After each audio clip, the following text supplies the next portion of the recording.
Bismillahirrahmanirrahim. Assalamualaikum warahmatullahi wabarakatuh.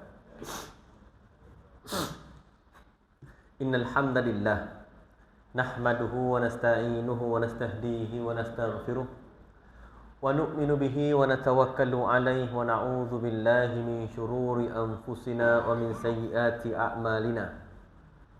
May yahdihillahu fala mudilla lahu wa may yudlil fala hadiya lahu. أشهد أن لا إله إلا الله وحده لا شريك له وأشهد أن محمدا عبده ورسوله اللهم صل وسلم وبارك على سيدنا محمد وعلى آله وصحبه ومن تبعهم بإحسان إلى يوم الدين ربنا اشرح لنا صدورنا ويسر لنا أمورنا واحلل عقدة من ألسنتنا يفقه أقوالنا سبحانك لا علم لنا إلا ما علمتنا إنك أنت العليم الحكيم ولا حول ولا قوة إلا بالله العلي العظيم أما بعد. Tuan-tuan dan puan-puan sedang jemaah yang dirahmati Allah sekalian. Alhamdulillah syukur kita kehadrat Allah Subhanahu wa taala kerana pada malam yang penuh barakah ni kita dapat sama-sama berhimpun lagi dalam rumah Allah untuk kita tunaikan salat fardu maghrib secara berjemaah. Alhamdulillah. Dan dalam masa yang sama kita diberikan kesempatan untuk berada dalam satu majlis ilmu. Mudah-mudahan Allah kurniakan kepada kita kefahaman dalam agama, keampunan dalam setiap dosa-dosa kita dan belas kasihan Allah dekat hari akhirat kelak insya-Allah. Jadi minta maaf kerana pada hari Khamis minggu lepas saya tak dapat hadir kerana berada di Kelantan dan saya kurang sihat daripada hari Ahad lagi. Hari Ahad demam sesama, tonsel. Kemudian hari Selasa tak tahan, ambil MC 2 hari. Hari Khamis tu malah ambil MC. Sebab kena bayar, cuti free je. Jadi ambil cuti lah. Ambil cuti MC, kena pergi klinik lagi, kena beratur lagi, nunggu orang lagi. Allah, tak larat. Cakap ambil cuti, malah ambil MC. Jadi korbankan cuti sehari. Padahal sepatutnya boleh ambil MC dah, tapi tak apalah, ambil cuti ya. Jadi Alhamdulillah hari ni okey sikit lah. Semalam sampai naik bas, tinggallah anak bini dekat Kelantan sebab isteri masih lagi pantang lagi sana. Dia mohon seminggu lagi untuk sana. Jadi insya-Allah Jadi sebagaimana yang lepas kita tengok macam mana Nabi Allah Yusuf alaihi salam dapat keluar daripada penjara. Wa ma ubarri'u nafsi, tapi sebelum dia keluar daripada penjara, walaupun ditawarkan oleh raja, raja minta anak buah dia pergi panggil Yusuf tu. Tapi Yusuf kata tak nak keluar lagi. Tolong tanya perempuan-perempuan tu yang terpotong jari dia tu macam mana dia. Jadi dia orang pun mengaku wa ma ubarri'u nafsi innan nafsa la ammaratun bisu' illa ma rahima rabbi inna rabbi ghafurur rahim. Iaitu sesungguhnya nafsu itu adalah yang sentiasa mengarahkan kita, memaksa kita untuk melakukan kejahatan, kecuali orang yang Allah berikan belas kasihan. Sebab itulah dalam doa kita setiap kali lepas solat kita akan doa dengan doa Nabi Allah Adam alaihi salam, Rabbana zalamna anfusana wa illam taghfir lana wa tarhamna lanakunanna minal khasirin. Yang mana kita minta pengampunan dan kita minta belas kasihan daripada Allah supaya Allah bimbing kita tak buat dosa. Sebab itulah apa kata Zulaikha ni, dia kata innan nafsa la ammaratun bisu' illa ma rahima rabbi. Kecuali siapa dia yang diberikan rahmat, belas kasihan daripada Allah Subhanahu wa taala sahajalah yang tidak akan melakukan dosa. Jadi kita nak dapatkan kasih sayang Allah ni macam mana? Mudah je. Dengan cara kita mendapatkan kasih sayang daripada Allah. Kalaulah seorang anak ni dia nak dapatkan kasih sayang seorang ayah dengan kata, gitulah kita. Sebab itulah Allah sebut dalam sebuah hadis kursi, ana inda zanni abdi bi. Aku ni bersama dengan sangkaan hamba-hamba aku. Apa yang hamba aku nak mikir, aku nak juga gitu. Kalau hamba aku dia nak, kalau seorang ayah seorang anak, dia nak ayah sayang dia dengan cara dia buat apa yang ayah dia suruh, dia buat apa yang mak ayah dia suruh, maka dia akan dapat kasih sayang daripada seorang ibu bapa. Maka aku gitu juga. Kalau hamba aku buat apa yang aku suruh, tinggalkan apa yang aku larang, confirmlah aku akan sayang dia. Kita ada anak, kita tahu dah apa yang kita nak daripada anak kita. Apa yang akan mendatangkan kasih sayang kita pada anak kita dengan cara kita suruh dia buat. Kita minta dia buat. Kita larang dia tinggal. Itulah yang akan membuahkan kasih sayang kita sebagai seorang ibu bapa terhadap anak. Jadi kalau kita sebagai ibu bapa pun kita nak anak kita ikut turut kata-kata kita, apatah lagi Allah, bukan ibu bapa tapi Tuhan kepada kita. Mestilah Allah nak kita dengar kata Allah. Jadi cara nak dapatkan kasih sayang Allah senang saja, buat apa yang diperintahkan, tinggalkanlah apa yang dilarang. Perolehlah dia takwa. Jadi dekat situlah barulah Allah akan bimbing kita, Allah akan jaga kita, Allah akan jauhkan kita lah daripada benda-benda yang akan datangkan kepada kita untuk buat dosa. Jadi macam mana cara Allah nak jauhkan Yusuf ni? Masuk penjara. Masuk penjara. Sebab Yusuf ni lari mana-mana sekalipun salah melaka alik dia. Dia pergi sini salah, dia pergi sini salah, masuk penjara. Senang. Masuk penjara. Jadi Yusuf masuk penjara bukanlah satu hukuman tapi satu rahmat daripada Allah. Sebab Yusuf kata, wa illa tasrif anni kaidahun, kalau kau tak jauhkan aku daripada dia, nescaya aku akan masuk dalam tipu daya mereka.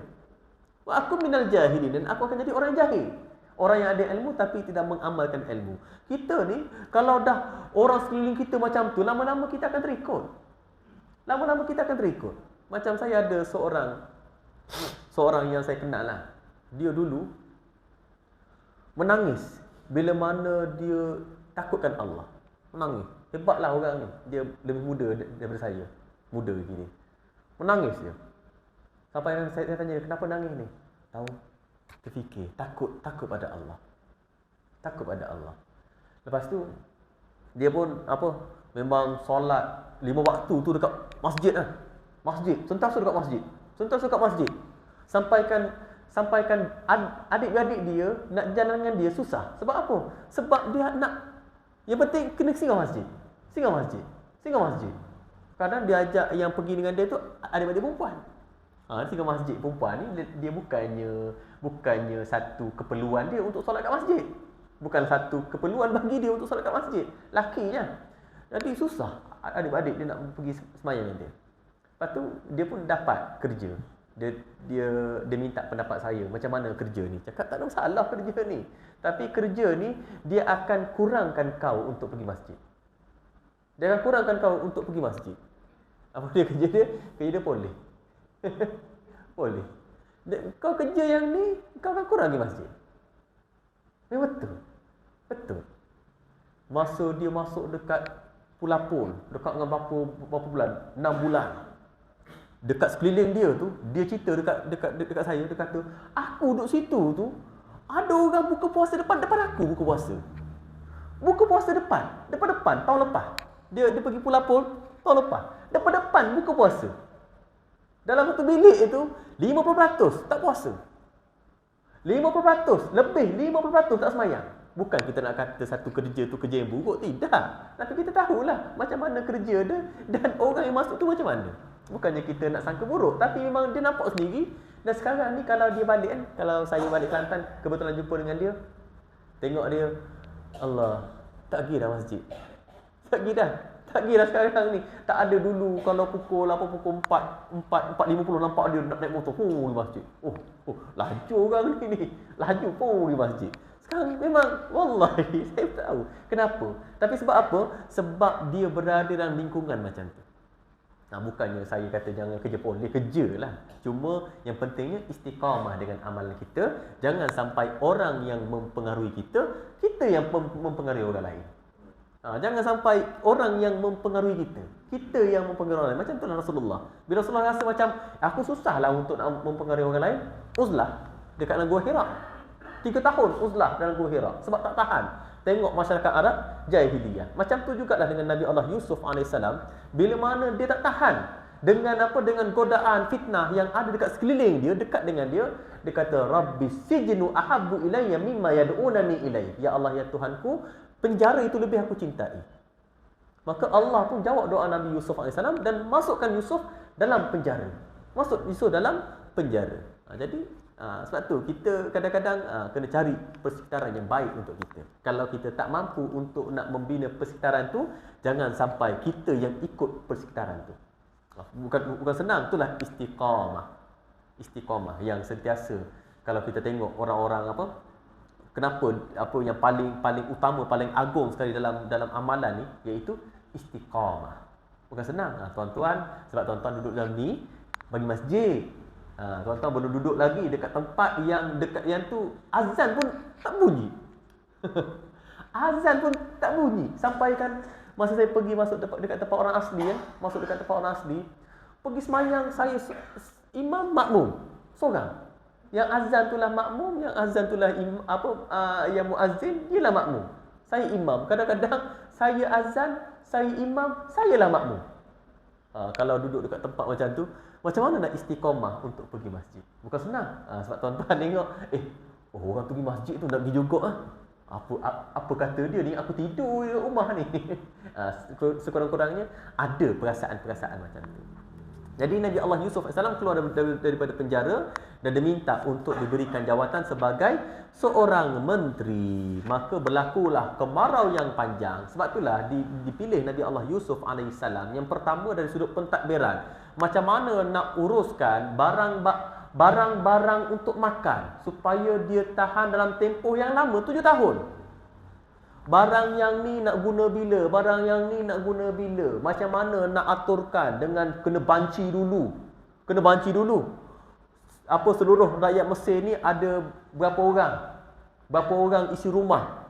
Lepas tu dengan satu keluarga ni berapa orang penduduk dekat setiap negeri. Malah dekat setiap negara-negara lain pun dia kena tolong juga. Sebab apa? Untuk dalam masa yang sama dia kena meningkatkan pendapatan negara. Dalam musim kemarau ni lah musim yang paling defisit sekali.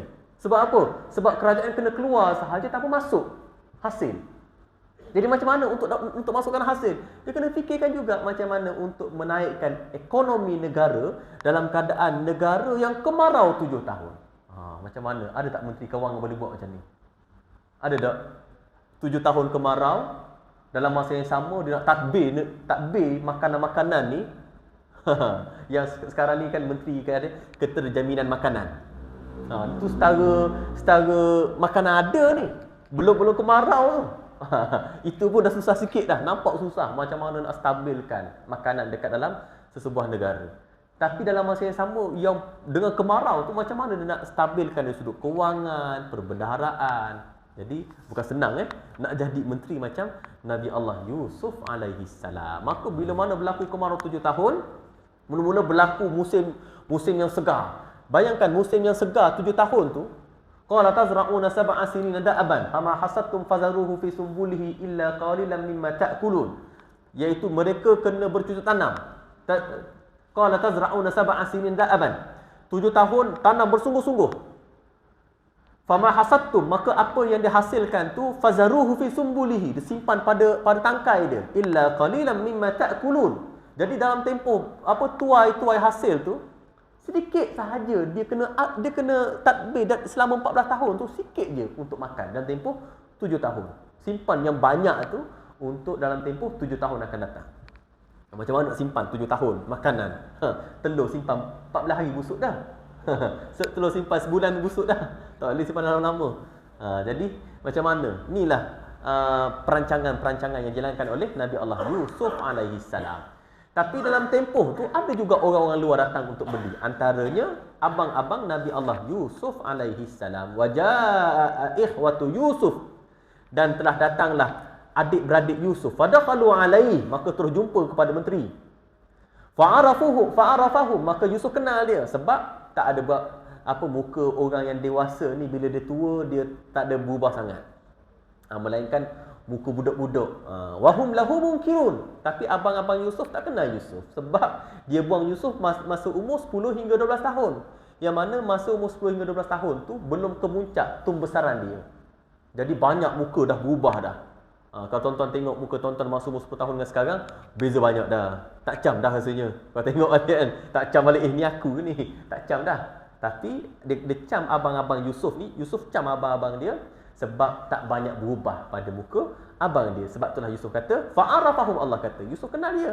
Wa hum lahu munkirun, tapi mereka tak kenal Yusuf. Walamma jahazahum bijahazihim, qala tuni bi akhin lakum min ahlikum.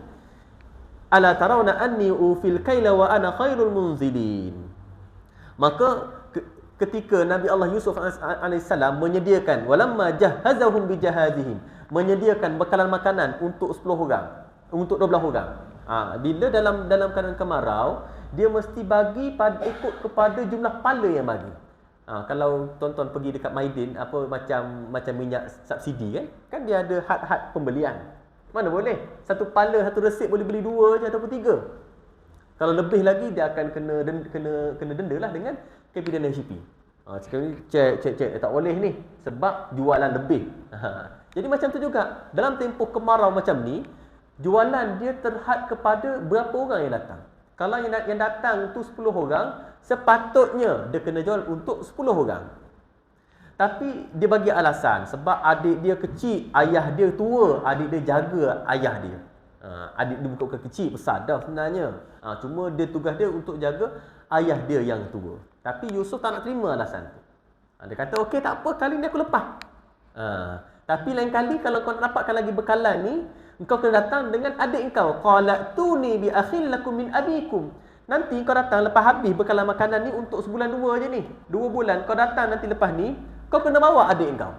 Qala tuni bi akhil lakum min abikum. Ala tarawna anni ufil kail wa ana khairul munzilin. Bukankah kau tengok aku ni orang yang mencukupkan bekalan untuk engkau, dan aku ni sebaik-baik orang yang melayani tetamu. Aku sediakan homestay lagi. Kau duduk sini sebab aku tahu kau datang daripada jauh. Aku bagi kau tidur sini. 10 orang tidur sini.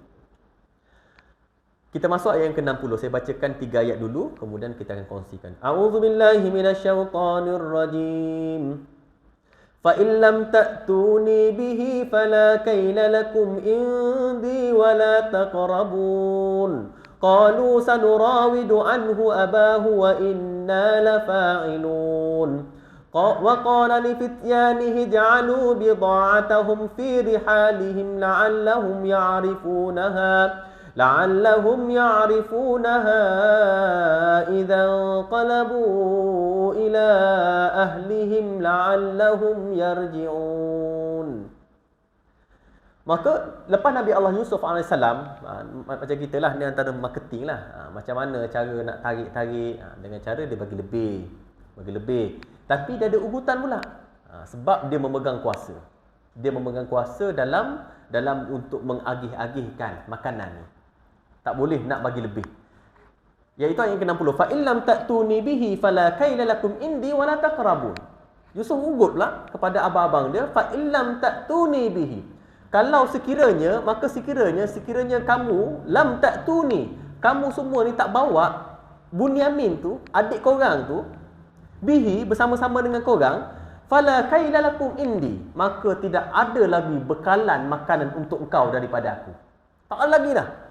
Wala taqrabun, maka jangan kau datang dekat kepada aku. Aku takkan bagi, sebab rupanya selama ni kau tipu. Engkau nak bekalan banyak je. Sebab Yusuf dia kena belagak macam tak tahulah. Walaupun dia tahu ada adik dia tu. Cuma sebab abang-abang dia tak kenal dia, jadi dan dia tu menteri, kalau mana-mana sekalipun, dia kena buat macam tu. Tak boleh main kabel-kabel gini. Jadi, dia pun kata, kalau kau tak bawa Bunyamin adik engkau tu, fala kayla lakum indi. Maka tak lagi bekalan tu, sebab engkau tipu aku hari tu. Kau kata hari tu, ayah kau tua, adik kau kena jaga ayah kau. Tapi kali ni, tak ada alasan lagi dah untuk kau tak bawa adik engkau yang seorang tu. Maka jangan kau datang dekat kepada aku, dan aku takkan bagi apa-apa bekalan makanan untuk kau. Tak boleh beli dah. Sebab dia orang beli ni. Bukannya dia bagi percuma. Dia beli. Sebab untuk pendapatan negara. Ayat ke-61. Qalu sanurawidu anhu abahu wa inna lafa'ilun. Mereka pun berkata, sanurawidu anhu. Sa tu maknanya, dia ada dua. Dua cara untuk menunjukkan benda yang berlaku pada masa akan datang. Yang pertama, saufa nurawidu. Nanti akan datang, saufa. Yang kedua, sanurawidu. Sin tu maknanya akan datang juga. Cuma dalam bahasa Arab, penggunaan saufa dengan sa, saufa ni macam lama lagi. Nantilah, aku balik nanti, tengoklah sebelum datang tu aku cakap lah dengan ayah aku. Dia balik, makan habis, lepas habis makan, baru cakap. Tu saufa. Tapi bila sa ni, maknanya dia sampai rumah tu, cakap selalu. Abah, ni bah kita dapat ni bah sebab menteri tu baik bah. Tapi itu apa, kalau ni nanti kami datang lagi ni, kena bawa Bunyamin ni bah. Baru dapat bekalan sebanyak ni. Kalau tak dapat sikit je. Jadi, dan akan datang kalau kami tak bawa Bunyamin, memang menteri tu tak akan bagi apa-apa bekalan makanan pada kami. Tu sa. Sanurawidu anhu abahu wa inna lafa'ilun. Dan kami pasti akan membujuk ayah kami akan membujuk ayah kami, dan kami akan benar-benar untuk melaksanakannya. Wa inna lafa'ilun. Dan kami sesungguhnya kami akan benar-benar untuk pujuk ayah kami untuk benarkan adik dia pergi. Sebab ayah dia dah macam trauma dah. Hari tu bagi Yusuf pergi, hilang. Ni kali ni takkan nak bagi Bunyamin pergi, takut hilang pula. Lepas tu dah dia tak nak bagi Bunyamin pergi dengan abang-abang dia pula. Ayat ke-62. Wa qala li fityanihi ja'alu bida'atahum.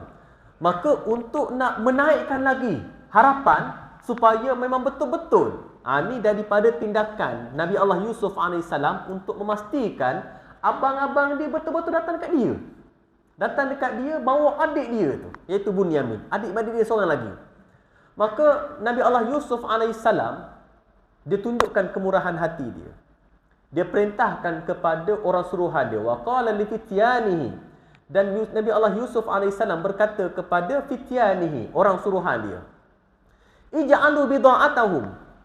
Letakkan bida'atahum. Bida'ah ni maknanya alat pertukaran, duit. Duit. Ij'alu bida'atahum. Kau letak balik duit ni fi rihalihim, dekat dalam beg-beg mereka ni. Dalam bukusan masing-masing tu kau letak duit tu. Yang dibayar dekat dengan 500 tu, letak balik duit tu. Aku belanja. Dia tunjuk lagi. Macam kita kan, kalau orang belanja macam tu, sedap. Kita nak lagi pergi. Orang bagi percuma ke, sedap lah pergi sini ni. Kita beli, kalau sini ada kedai nasi tu, nasi goreng bukit. Banyak nasi dia.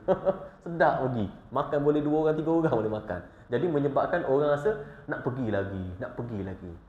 Rasa macam untuk nak pergi lagi dekat tempat tu. Kalau dia bagi percuma tu, macam kita tengoklah. Saya suka kalau pergi dekat Billion. Saya pergi dekat TMG tu, saya sanggup delay untuk beli shampoo. Sebab dekat TMG tu dia jual shampoo Sheila tu, belakang tu dia bagi dengan percuma conditioner. Saya sanggup. Kedai lain tu cakap tak payah beli shampoo lagi ni. Saya cakap, bang beli shampoo bang. Cakap tak boleh, nak beli shampoo kat TMG juga. TMG sini. TMG sini dia bagi RM8.90 tu sekali dengan conditioner. Menyebabkan kita nak pergi lagi sebab apa? Adanya percuma. Walaupun percuma tu sekali dengan harga dah sebenarnya. Tapi sebabkan dia letak gitu, menyebabkan kita rasa nak pergi lagi. Sebab adanya percuma. Memang saya setakat ni, saya tak pernah lagi beli shampoo kat kedai lain. Saya jujur ni, saya kata ni, saya tak pernah beli shampoo. Bukannya saya nak TMG bagi lebih lagi dah. Tapi saya tak pernah lagi beli shampoo dekat kedai lain, melainkan dekat TMG saja. Kalau saya pergi lepas dekat Cendar tu, ada TMG Cendar tu, saya pergi situ memang shampoo Sheila ada sekali dengan conditioner. Jadi kita pilih yang ada conditioner. Yang ada conditioner saya memang takkan pilih. Saya pilih yang ada conditioner. Macam tu juga dengan dengan Pampers. Saya biasa beli Pampers yang ada rebate RM1. Saya ambil RM1 tu. Sebab tu kadang-kadang benda itulah yang akan mendorong kita untuk beli. Jadi macam tu jugalah apa yang Nabi Allah Yusuf AS buat ni sama dengan apa yang orang sekarang buat ni. Itu apa? Ij'alu bida'atahum fi rihalihim, bagi promosi, bagi diskaun. Ij'alu bida'atahum fi rihalihim, pulangkan balik duit dia tu, pulangkan balik. La'allahum ya'rifunaha. Kau letak jangan bawah sangat. Letak atas-atas tu supaya dia orang balik tu, dia buka beg tu nampak selalu ada piti atas tu. La'allahum ya'rifunaha. Moga-moga mereka mengetahuinya idzan qalabu ila ahlihim, apabila mereka kembali kepada keluarga mereka, mereka buka bekalan makanan tu, nampak ada piti, la'allahum yarji'un, mudah-mudahan mereka kembali semula pada kita. untuk beli makanan tu dekat negeri dia. Jadi itulah antara macam mana Nabi Allah Yusuf AS untuk memastikan ni ilmu-ilmu bukan satu mukjizat. Mesti datang balik ni sebab Allah dah janji kan? Tak. Nabi Allah Yusuf AS menjalankan dengan beberapa perancangan, beberapa strategi supaya abang-abang dia datang dekat dia lagi. Tak datang dekat negara lain. Mungkin ada negara lain yang menjalankan perancangan macam tu. Tapi kenapa datang lagi dekat Mesir? Kenapa datang lagi dekat Mesir? Antara sebab itu, antaranya sebab dia mudah kira dan yang kedua, dia bagi diskaun. Okay. Ayat yang seterusnya. Ayat yang ke-63. Falamma raja'u ila abihim qalu ya abana muni'a minnal kail فأرسل معنا أخانا نكتل وإنا له لحافظون. Falamma, tak kala raja'u, mereka kembali balik kepada ila abihim, kepada ayah mereka, qalu, mereka semua berkata. Sebab apa? Sebab dalam ayat tadi dia kata sa, ada sin, bukan saufa. Saufa tu akan datang, akan. Sa ni pun akan juga, cuma saufa ni lambat lagi. Contoh macam dah nak pergi semula tu baru cakap. Ni sampai tu terus cakap. Falamma raja'u ila abihim, bila mana sampai dekat ayah dia, letak bekalan makanan tu, qalu, mereka terus kata, ya abana, wahai ayah kami, muni'a minna, akan terhalanglah daripada kami al-kain, bekalan makanan ni, sekiranya kalau engkau tak bagi aku bawa Bunyamin bersama-sama dengan kami. Fa'arsil ma'ana akhana, maka aku kena bawa, utuskanlah bersama-sama dengan kami ni akhana, saudara kami ni iaitu Bunyamin, naktal, kita akan diberikan bekalan makanan. Kalau tak, lepas ni Yusuf dah cakap dah, fala kaila lakum indi, maka tak ada lagi bekalan makanan untuk engkau, wala taqrabun, maka jangan datang dekat dengan aku. Jadi sebab itulah abang-abang ni kata fa'arsil ma'ana akhana, engkau bawa, hantar bersama-sama dengan kami iaitu Bunyamin, adik-adik kami ni, naktan, kita akan diberikan bekalan makanan, wa inna lahu lahafizun, sesungguhnya kami ni akan jaga adik kami baik-baik. Sama dengan apa yang dikata kepada ayah dia tentang Nabi Allah Yusuf alaihi salam. Qalu la ta'manna, adakah engkau tidak percaya pada kami? Jadi macam tu jugalah, dia minta Bunyamin untuk bawa bersama-sama dengan mereka ni supaya dapat bekalan makanan untuk bulan-bulan yang akan datang pula. Ayat yang ke-64.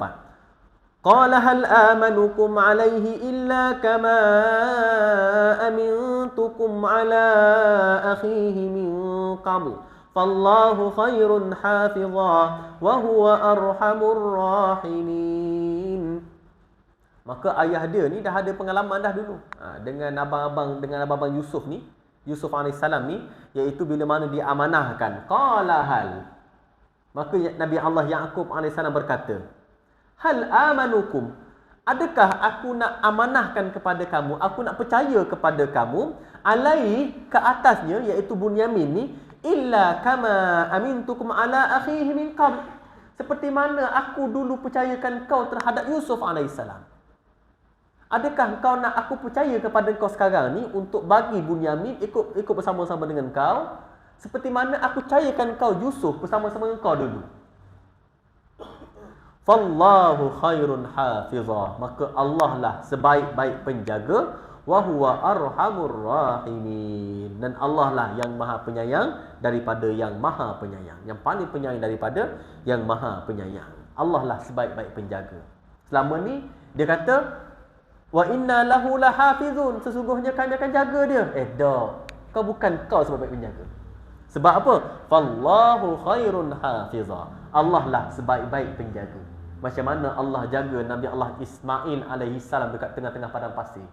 Macam mana Allah jaga Hajar, ibu kepada Nabi Ismail alaihi salam dekat tengah-tengah padang pasir. Macam mana Allah jaga Nabi Muhammad sallallahu alaihi wasallam dekat dalam gua Sur. Macam mana Allah jaga para sahabat, macam mana Allah jaga. Sebab apa? Fallahu khairun hafizah. Dah tak percaya dah.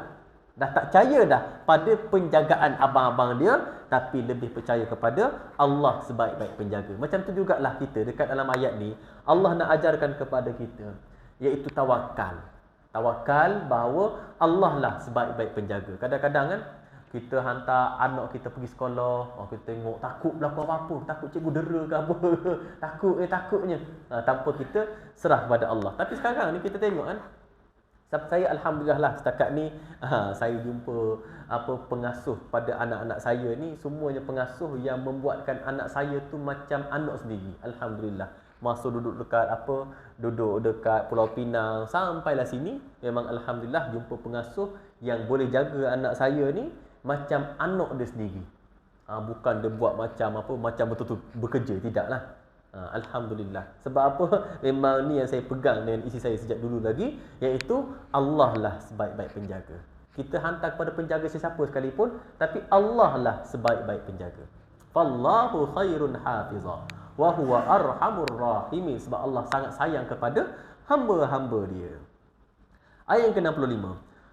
Walamma fatahu mata'ahum wajadu bida'atahum ruddat ilaihim قالوا يا أبانا ما نبغي هذه بضاعتنا ردت إلينا ونمير أهلنا ونحفظ أخانا ونزداد كيل بعير ذلك كيل يسير. ولما فتحوا, maka tak kala mereka buka bekalan makanan tu. Dia buka, baru sampai rumah kan, dia cakap dengan ayah dia, baru dia buka. Dah buka tu, tatkala mereka buka mata'ahum, makanan mereka, wajadu bida'atahum, dia nampak ada duit dia. Nampak ada duit atas ni. Pulang balik duit ni. Mereka nampak ada barang-barang yang barang pertukaran, tak tahulah duit ke apa ke. Dia sistem dulu macam kita dulu sistem barter. Kita tukar nasi dengan sayur ke. Tapi sekarang ni wallahu alam, tapi Allah gunakan perkataan bida'atahum.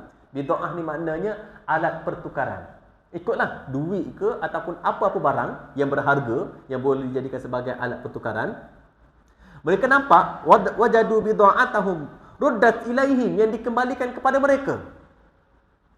Qalu, mereka berkata, terus mereka kata kepada ayah mereka tu, qalu ya abana. Mereka berkata, wahai ayah kami, mana beri, apa lagi kita nak ayah? Tengok ni, apa lagi yang kita nak ayah? Ni, mana beri, apa lagi kita nak ni? Tengok, punya baik menteri ni. Bukan sahaja cukupkan bekalan untuk kita, malah dia pulangkan balik pitih kita ni. Duit kita dia pulangkan balik. Hadhihi bida'atuna ruddat ilaina. Inilah dia, barang-barang kita dikembalikan kepada kita. Wa namiru ahlana, dan kita akan dapat memberi makanan. Wa nahfazu akhana, dan kita akan dapat menjaga saudara kita ni. Wa nazdadu kaila ba'ir, dan kita akan dapat bekalan yang bertambah. Bekalan yang cukuplah untuk keluarga kita ni. Wa nazdadu kaila ba'ir dzalika kailun yasir. Dan itulah hal yang mudah je bagi seorang raja ni. Dzalika kailun yasir. Sangat mudah bagi seorang raja untuk nak bagi bekalan makanan. Benda yang mudah bagi seorang menteri untuk dia nak bagi bekalan makanan, untuk nak luluskan bekalan makanan ni untuk dia.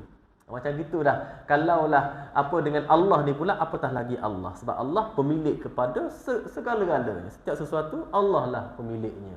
Jadi kalau kita minta dengan Allah, tak susah untuk Allah nak tunaikan apa yang kita minta. Cuma kadang-kadang Allah uji pada kesabaran kita sahaja. Kita minta dengan Allah. Kita minta. Kadang-kadang lambat. Sebab Nabi Allah Yusuf AS pun, seorang Nabi pun, bila mana dia minta, tapi Allah tunaikan permintaan tu dekat dengan 60 tahun. Allah lamanya lah, hai, boleh jumpa dengan pok dia ni. Boleh jumpa dengan pok dia.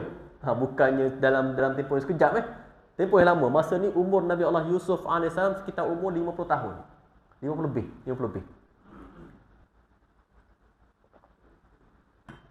Sebab Nabi Allah Yusuf AS dilantik sebagai seorang Nabi pada umur 35 hingga 40 lebih kurang. Kemudian dia ada 7 tahun tempoh. Kalau contoh umur 40 dilantik sebagai seorang Nabi, iaitu walamma balagha ashuddahu atainahu hukman wa ilma. Itu waktu Nabi Allah Yusuf AS dipilih sebagai seorang Rasul. Kemudian 7 tahun pula, 7 tahun yang kemarau, 7 tahun yang subur, 47. Maka pada masa ni umur Nabi Yusuf lebih kurang 50. Lebih kurang umur Yusuf AS pada masa ni sekitar umur 50 tahun. Dia sebab orang datang musim kemarau ni bukannya orang datang kemarau kemarau dah ni. Tak. Lama apa ni? Tanam-tanam tak tumbuh, habis dah ni makanan kita ni. Rugi. Dia tunggu habis tu, tak adalah sampai setahun dua, mungkin dalam dua tahun ataupun tu baru nampak hasil dia, yang mana hasil dia makin lama makin berkurang. Jadi dia kata, kalau kita bawa adik kita ni benda yang mudah, duit kita yang kita bayar dekat 500 tu dia boleh pulangkan balik, apatah lagi kalau nak cukupkan bekalan untuk kita. Ayat yang ke-66. Qala lan ursilahu ma'akum hatta tu'tuni mawthiqan minallahi la ta'tunnani bihi illa an yuhata bikum. Falamma atawhu mawthiqahum qala Allahu ala ma naqulu wakil. Kalau sebelum ni, bila mana abang-abang Nabi Allah Yusuf AS minta untuk bawa Yusuf AS keluar daripada rumah tu, dia cuma kata, Aku takut. Wa akhafu an ya'kulahu dhib. Aku takut kalau Yusuf kena makan serigala. Tapi tengok ayat yang ni dah berubah sikit dah. Sebab apa? Sebab Nabi Allah Ya'qub AS dah sedar akan kesalahan dia bila mana dia takut kepada selain daripada Allah.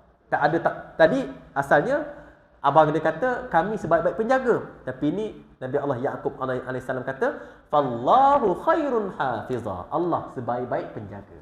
Kan beza dah. Sebab ada kesedaran. Allah uji. Sebab itulah ada kata ulama, kenapa Allah masih lagi tak benarkan Nabi Allah Yusuf AS ni pergi jumpa dengan ayah dia, walaupun Nabi Allah Yusuf AS ni berkemampuan untuk jumpa ayah dia. Sebab ada je orang boleh bawa dia menteri dah. Kalau nak tempah flight pun bila-bila masa boleh tempah. Duit banyak dah. Bila-bila masa boleh pergi. Tapi kenapa tak pergi? Sebab ini adalah antara balasan yang Allah kenakan ke atas Nabi Allah Ya'qub AS atas sebab kata-kata dia sikit tadi tu. Wa akhafu an ya'kulahu dhib. Aku takut kalau Yusuf kena makan dengan serigala. Jadi kita ni dah berapa banyak kita cakap macam tu. Anak kita nak pergi belajar, takutlah dia nak makan apa. Anak kita nak nikah, takutlah nak makan apa nanti, besar-besar apa bila nikah nanti. Anak kita pula dah nak ada cucu ni, takutlah macam mana pula gaji tak cukup. Takut. Takut itulah yang Allah akan uji.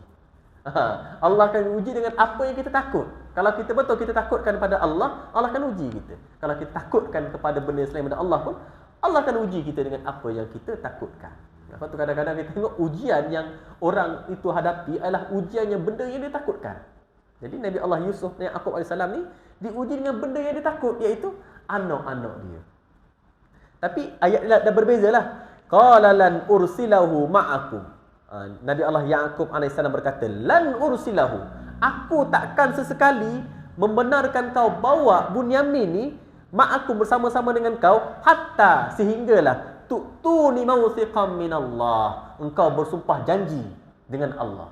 Wallahi, wabillahi, watallahi. Sebab tu dekat mahkamah, walaupun ikutlah orang tu nak menipu ke tidak ke, tapi ni antara lafaz sumpah yang biasa dibuat dekat mahkamah. Kan ada dia bawa benda warna merah kan? Letak atas tu. Saya akan bercakap benar. Kan? Itu Quran tu, dan tu sebenarnya lebih pada Quran. Iaitu bersumpah janji dengan Allah. Sebab dia tahu, anak-anak Nabi Allah Ya'qub AS tahu bahawa Nabi Allah Ya'qub AS merupakan seorang Nabi Allah. Jadi takutlah untuk dia nak buat macam-macam dengan sumpah janji dia. Hatta tu'tuni mawthiqan minallah. Sebab dia antara dosa-dosa besar sejak dulu lagi sampai sekarang. Dosa-dosa besar ni iaitu syahadatuz zur, iaitu memberikan penyaksian yang palsu ataupun sumpah palsu. Kita kadang-kadang kalau terlibat dengan dengan penyaksian, kita bagi sumpah palsu, confirm itu antara dosa-dosa besar. Ni antara dosa-dosa besar lah. Cuma ada juga orang cakap pada saya, macam mana ustaz, orang yang dia tahu pekerja dia ni orang yang suka curi tulang. Orang yang suka datang kerja malas, tak ada prestasi yang baik, tapi dia bagi markah 90 ke atas. Adakah itu dikira syahadatul zur? Wallahu a'lam. Takut juga kita ni. Sebab saya pun tukar bagi markah juga. Takut juga saya nak kata, adakah itu sebahagian daripada syahadatul zur yang menyebabkan dia naik pangkat? Dalam keadaan dia, prestasi dia tu bukannya baik sangat pun, corot. Bukannya baik sangat pun, tapi kita memberikan penyaksian bahawa dia baik. Adakah tu dikira sebagai syahadatul zur? Kalau ada, beratlah.